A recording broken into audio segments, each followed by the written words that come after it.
Well, hello there, ladies and gentlemen, and welcome back to Lessons by the Lake, the Oswego Private Wealth Show. I'm your moderator, Ryan Ruff. It's great to be back with everyone here today. And of course, I'll be joined by my right-hand man and the star of our show. That's the managing director of Oswego Private Wealth, Bob Bedritis. Bob and I are going to be unpacking another wealth management topic today, as we typically do on the show. And we're going to be joined by a great guest as well, Elite Advisor Coach Allison Tirado, joining us from CEG Worldwide. Big topic that we're going to be addressing today is really where you can get started on leveraging a virtual family office, what really entails within a virtual family office, what it can do for you, and then of course how you can truly leverage this family office model to help you and yours achieve your financial goals. And of course, as we always like to mention, Bob and his team, look, they are best known for really helping entrepreneurs and business owners become financially independent of their businesses, because at the end of the day, they all believe that an entrepreneur or business owner truly deserves to maximize the value of their life's work. And that's really the focal point of a lot of conversations we have on today's show. So with that and the virtual family office model, we're going to be weaving a lot into today's episode. But let's go ahead and welcome the man of the hour, Bob. It's good to see you today. How you doing? Hi, Ryan. Good to see you.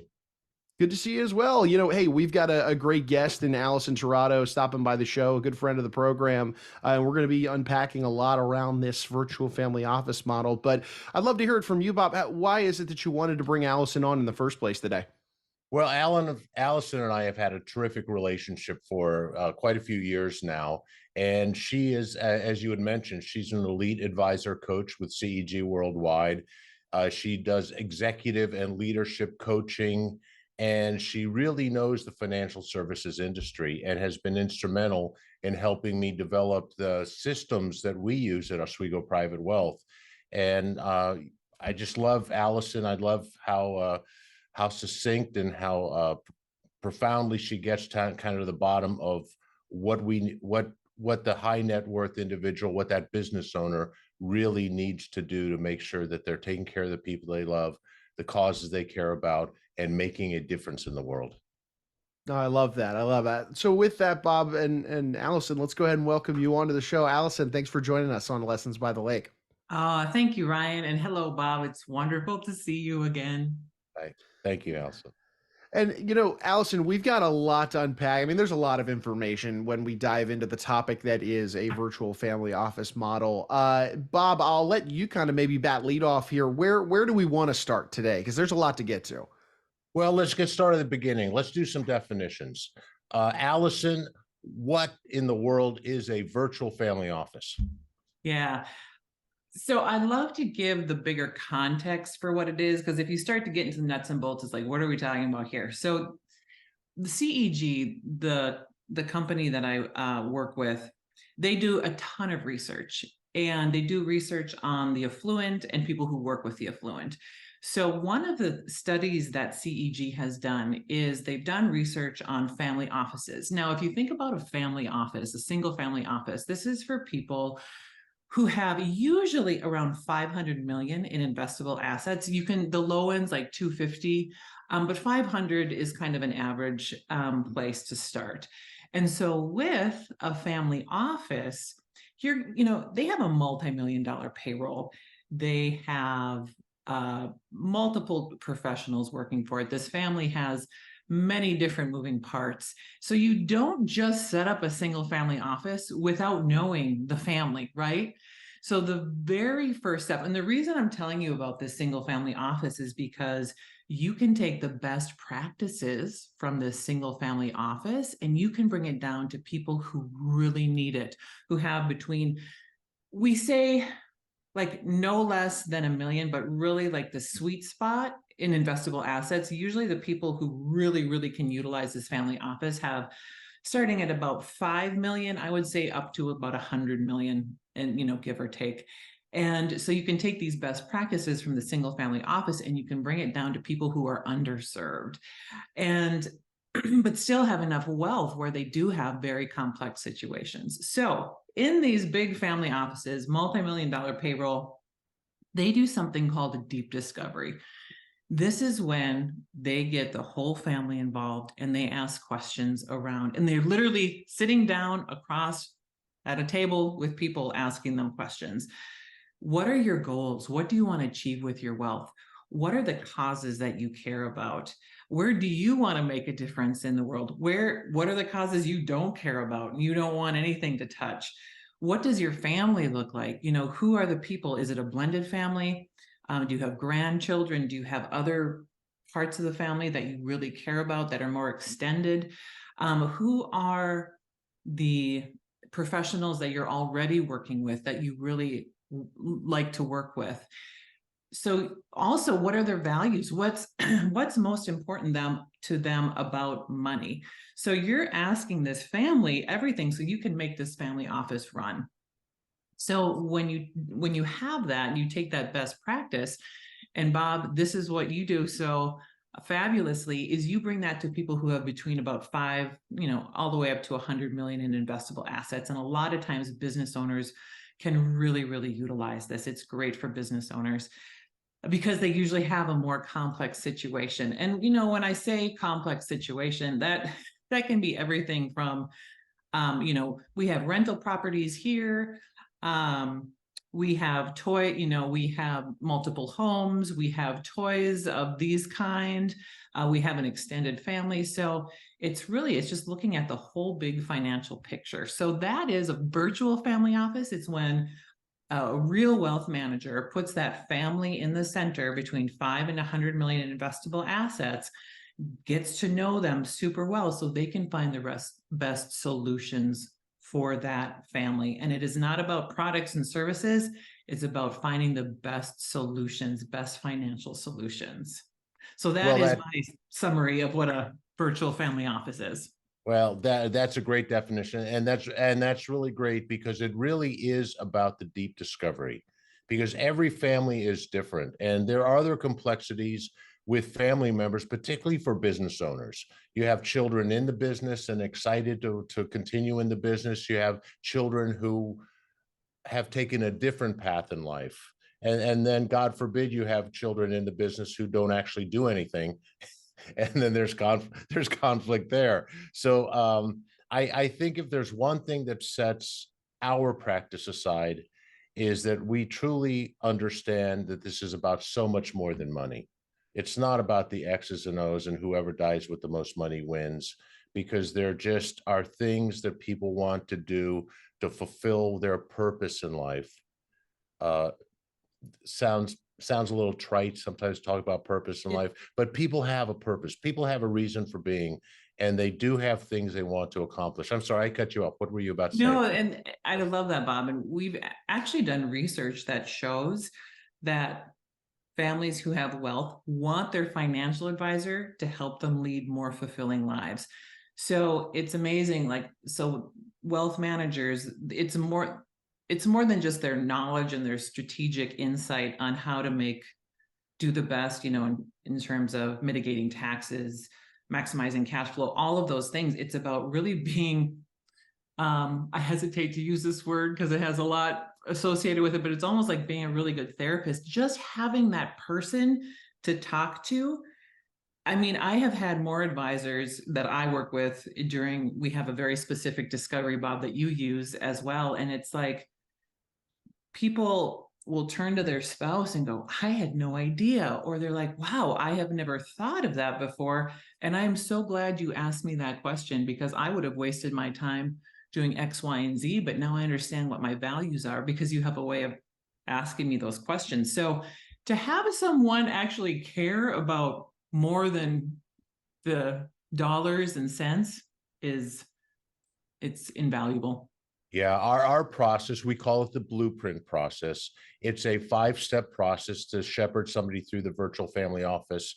But step number 1, which is deep discovery and the power, I almost hesitate to say this. I want to say the power is in the questions, but really the power is in the answers.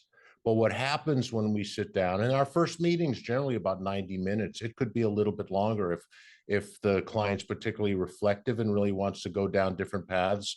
But my job is to serve that family, add value, and to understand them as well as anybody understands them. And most people, their current financial advisor, their CPA, their attorney has never asked them questions like this before.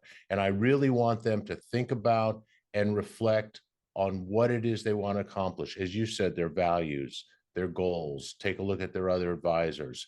Look at the process that they want to use. Look at the interests that they have and what it is that they envision for the life that they want to lead. And by asking those questions, the power is in the questions, but really in the answers.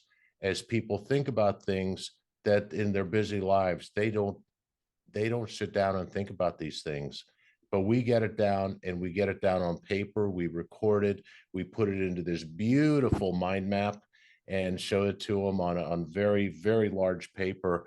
And people look at that and they're just mesmerized. They're amazed to say, wow, this really on one page reflects who I am as a carbon-based life form and what I want to accomplish. I love that. I love that phrase, a carbon-based life form. And so, Bob, you bring up another really good point. Because you have, the CPAs and the attorneys are not asking these questions, but you have. So I kind of think of the wealth manager. Now, not everybody does this, right? There's a lot of people out there who call themselves wealth managers, but they don't use the blueprint process. They don't. So when I'm talking about this, I'm really talking about, you are kind of like a general contractor. If somebody's building their dream home, you need somebody who knows enough to be dangerous in electricity, in the plumbing, in the mechanical, whatever it is. And you're bringing all of those professionals together, and you have this amazing mind map. So when you go out as the head, the leader of that virtual family office, you're bringing to all these other professionals this wealth of knowledge about this family. So this family, one of the things I hear all the time for business owners they want to sell their business, but they're like, I'm just too busy to meet with you, Bob, or whomever. I don't have the time. That's why they need you, because they need someone to know them very, very well and then go out and consult with those other professionals. I doubt some business owner is going to say, hey, CPA, attorney, property casualty, life insurance person, M&A, let's all sit down around a table together and I'm going to organize all this and we're going to talk about me. No, that's tricky. So Bob, the wealth manager, you do that. And then these professionals are talking together, working. You have these customized teams for this business owner, helping them to achieve all that's important to them. And I think you cannot underestimate the value of someone as a business owner, someone doing all of that legwork for you, because it takes so much time and energy, and they don't have to do it if they have the right person in place to do it. Absolutely. Absolutely. Well, let's switch gears just a little bit. Let's talk about the stress test, the process of that.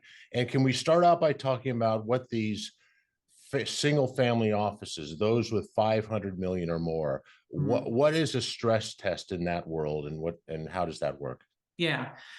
So first off, there's really 5 key concerns that people are dealing with when they're talking about stress testing. So there's 5 key concerns. So the first is making smart decisions about your money. That's the investment consulting piece. Bob, you are expert at the investment consulting piece. The second key concern is mitigating taxes, paying Uncle Sam your fair share. The third key concern is wealth transfer, taking care of the heirs. The fourth is wealth protection, really putting your arms around that wealth and making sure it's not unjustly taken, whether it be litigation, divorce, making sure those insurance needs are completely covered. And then the fifth key concern is maximizing charitable intent, to which, however much that family is charitably minded. And usually as you go up in wealth, they do become more charitably minded. It's great. Wealth, after a certain amount of having your key, your main needs met, wealth becomes an expression of your values. And that's why it's so fun to work with, these business owner clients. Anyway, so those 5 key concerns. So if you talk about the best practice from a single family office, they will have consultants come in and they will say, hey, with these 5 key concerns, what are we not doing well? Are there any there's two major things they're looking for within those 5 key concerns. Is there any risk that they're taking that is not necessary? People, after that you reach a certain amount of wealth, you start being a little bit more risk averse. You're not taking as many risks as when you first started that business. So you want to make sure that you're not taking on any risk that you shouldn't be with any of those 5 key concerns. And then the second thing is, are you missing out on any opportunities? You don't want to miss out on opportunities either. So those consultants come in, they do a stress test in that single family office. So what you can do in the virtual family office is, again, the same type of thing. You look at those 5 key concerns. I just so happen to have a model up of what a stress test looks like. So let me share that here. So the first thing you do, profiling. So that's the discovery meeting. That's just another word for really digging deep into the needs of the family. What are the goals of the family? And then the second thing, what you really do after you have that beautiful mind map, where you work the assumptions. So a lot of times the assumptions, so these people with wealth, they will go out to different professionals and they'll have different products and services they're using. A lot of times when that professional has sat down across from them, they don't know the big picture because they don't have that mind map with the whole entire family's goals and dreams on it. And they will give you a product. And with that product, sometimes the assumptions are, they could be 3 years old, so they don't even apply anymore, or it could be very almost too Pollyanna. So, oh, you're going to live until you're 90 years old and nothing ever is going to go wrong. So you have to make sure the assumptions with the products and services they have are good assumptions that they're making. And then evaluate alignment with goals, making sure whatever they're doing, let's say that fourth key concern. So really looking at taking care, wealth protection. Do they have enough insurance? And if they have a business, is their property and casualty taken care of? They might find that there's, a $200 policy a month that could ensure that they don't get sued for millions of dollars. Is that worth it to them? Probably.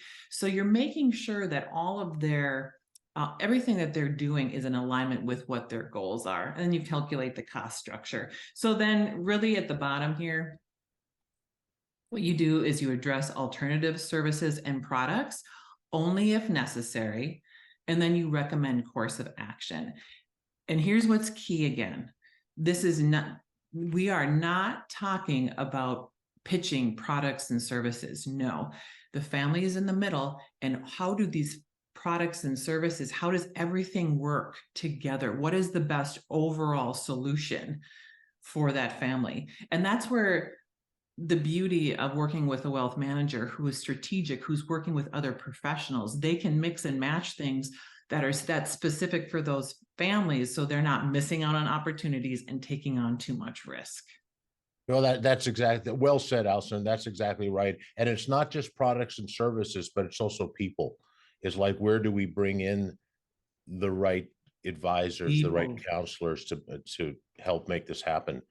It's so interesting when you talk about the five key concerns of business owners and high net worth individuals, and you start out with making smart decisions about money, go to mitigating taxes, taking care of the heirs, protecting the assets, charitable intent. That first one, making smart decisions about money, is one where occasionally we both run into people who just think they're very, very smart and they don't really need counselors. But I ask one question that usually gets people thinking. And I say, think about this, Allison. If you could unwind any 3 adverse financial decisions you've made in your lifetime, where would you be? How much money would you have? How much stress, how many sleepless nights would you have avoided? And then when somebody takes that perspective and they say, well, let me look backwards. And I've been very successful, but in my lifetime, boy, if I hadn't done those 3 things, how far ahead would I have been? And that's what we're talking about when we're talking about making smart decisions about money. Oh, Bob, I love that. That is such a great question too. And one of the things too with that first key concern is sometimes people are making an error in the moment that they don't even know. They're working with multiple financial advisors. They've got their money all spread out thinking, this is the best course of action. This is diversification. What happens when you do a stress test? One of the very first things you can stress test is are you paying too much? Is it in cost? Is it too expensive what you're doing? Because when you're spread out over multiple advisors, you're not taking advantage of the breaks that you get from having all your money in one place. You're probably paying too much in taxes. The left hand doesn't know what the right hand's doing. Your portfolio structure is probably taking on too much risk or not taking on enough. And your rate of returns could be better. So one of the first things you can do in this stress test that Bob, you can do for these families is to do a diagnostic on their portfolio, especially if they have multiple advisors. That's not, people think that that's a good thing. It's actually not a good thing. Yeah, that is so true. Often people think of diversity because they diversify with a number of different financial advisors. And the thing is, A, B, and C, all three of them have basically Pfizer, Microsoft, Meta, Apple, Exxon. They all have the same stuff in those portfolios. And the first advisor's selling, and the second one's buying, and the third one's holding. And it's like you're generating fees and diminishing potential returns. And we do X-ray those portfolios. But I do want to stress, it's the wealth management formula. It's investment account, it's investment consulting, it's advanced planning, and it's bringing together a select team to work together within the virtual family office. And I don't ever want to overemphasize investment Investment consulting. It's a consulting. part of the process. It's something we really want to look at, but primarily we want to make sure that we can help that family get to where they want to go, and that we take care. The fee structure is important, the risk is important, and the potential outcomes of what they're doing are critically important. And that's a part of it, but also what the advanced planning, whether it's wealth enhancement, wealth transfer, charitable giving, or wealth protection, all imperative to our process. And what's amazing working with you, Bob, is that they have a leader looking out for them, doing all of those things for them. And I really think of like a good wealth manager.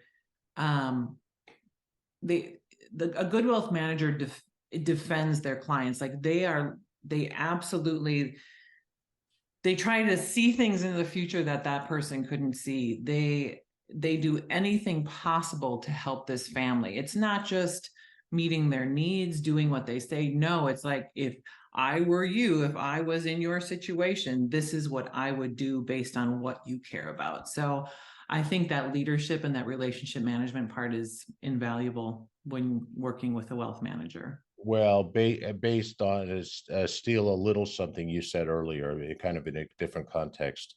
At the risk of this sounding Pollyannish, it is critical for me to be a leader. I want to be a leader. I choose to be a leader. I believe I am a leader for my clients. I don't want to be an advisor and sit back passively. And if they ask me a question, I advise on it with smoking a pipe and wearing a cardigan sweater. I want to be a leader. I want to help bring them where they want to go. It's been said, by me, that by training and by experience, I'm a wealth manager, financial advisor. But what I really do is defend the American dreams of my clients and their success and their outcomes. Oh, well said. The stress testing process, as Bob, you and I have had conversations surrounding this in past episodes. While yes, it does really zero in on the nuts and bolts of somebody's financial portfolio and the different solutions that they may have. And as Allison mentioned a moment ago, especially if someone's in a situation where, let's say, they have their portfolio spread out across a variety of different financial advisors or wealth managers, it can do a lot. It can provide a lot of insight into maybe some missed opportunities and areas to maybe shore up the ship, if you will. But Bob, I know we had briefly touched on it, and I'd love to hear you guys expand a little bit on this, and that is the importance of the human element and where that comes into play with regard to the stress test. Sure, it's nuts and boltsy, but at the end of the day, you want to know that client, you want to know the client's family, their situation, and we've talked about the different high net worth personalities that exist out there. I know you yourself, Bob, are a family steward, but you work with a lot of family steward, type of personality. So I'd love to hear, you guys expand a little bit on maybe working with those different personality types and how the personality types also factor into the kind of the human element that goes along with the stress testing process. Wow, terrific question. Allison, do you want to take a first bite at this apple, or shall I? No, sure. So I think an example is really good in this situation. So there's an example of an advisor who sat down with this very, very successful scientist. And, what was important to this scientist about living life, about money? And the scientist said, and this is all new to him because nobody's asked him these questions before. So he's getting these insights just by being asked these questions. And he said, the most important thing to me is having time to be in the lab and focusing on my work, because what I do is who I am. And so the advisor was able to write this down, make note of this, knew exactly what was most important to him. So this person, the scientist, he becomes a client. 2 months later, this is in Arizona, by the way. 2 months later, he comes to the advisor and he says, hey, there is this opportunity in real estate that I have. And he starts talking, and the advisor says, when we met for the discovery, you said one of the most important things to you was having time to spend working, because that's what you love to do and that's who you are. So we can do this real estate thing, but this is going to take some time and energy on your part. And I don't know if it's worth it to you based on what you said. The advisor said, he's like, it was a 10-minute conversation. This could have gone a million different ways. But because he knew and understood this human, he was able to help this person figure out if he wanted to do this real estate thing within 10 minutes. I mean, that's leadership. That's understanding your clients and knowing what's important to him. His high net worth personality was probably like a family steward mixed in with independent. Independent is money is important to you to do the things that you want to do in life. So there was probably an element of that personality in this scientist as well. Wow, that's well said. And the deep discovery process, the different categories, the values, the goals, the process, the interests, the advisors, the assets themselves. Most of the questions talk about what makes people tick and what their real goals and aspirations are. Most of the questions are in that area. We do pick up where the assets, what's owned, the real estate, the investment account, the business, the building that you lease back to the business. We clearly pick all of that up, but the I'll just say it this way, because the assets are important too, clearly what we're working with. But to understand the motivations and the goals and the aspirations, as in your story about this client the scientist in Arizona, it's easy to make decisions when you know who you are and what your focus is on. So. Mm-hmm. Well, this is good, guys. I mean, we've covered a lot today by way of the stress test, the process, of course, of not only just the discovery, but the entire stress testing process and all the different variables that can be extracted from that process. But I think the last thing that's left on the table really is, Bob, for anybody out there that we have, let's say we've piqued their curiosity or they're interested in leveraging one of these stress tests for themselves to get that snapshot of maybe areas of opportunity they're missing, or whether or not they want to know if, hey, yeah, we have solutions in place, and yes, they are the right solutions and they're working effectively. Let's just say they want to go through a stress test process themselves. What is the best way they could get in touch with you and your team, Bob, to just start that dialogue? Yeah, thank you, Ryan. Well, the best way is to go to our website, oswegoprivatewealth.com, and to my calendar is on there, and we can set up a 15-minute call to see if a stress test is right for you. And it's a small step. It's an ability to have that conversation and talk about your situation, and then talk about how we might be able to help you as a firm. The other thing that I will give you, if you do call and we do have that conversation, delighted to give you a copy of and send you from Family Office Insights, a report that we've created and through CEG Worldwide, that talks about what is stress testing, the benefits of stress testing, the process that you can expect to go through. Very well written, and really explains the process. Bob, Fantastic. I'm sorry, would you like me to share that website Sure, with absolutely. the audience? Okay, great. So if you go to CEG, and I'll actually show it to you as well. So if you go to CEGworldwide.com/stress test, stress with a dash, stress dash test, CEGworldwide.com stress test, you will get access to this flip book. And what's so wonderful is that, just as we were talking about best practices of the single family office, this talks about the super rich, those people who have a single family office. It talks about they stress test their financial plans, and so should you. So this gives you a little bit more detail into what is stress testing if you are interested in it.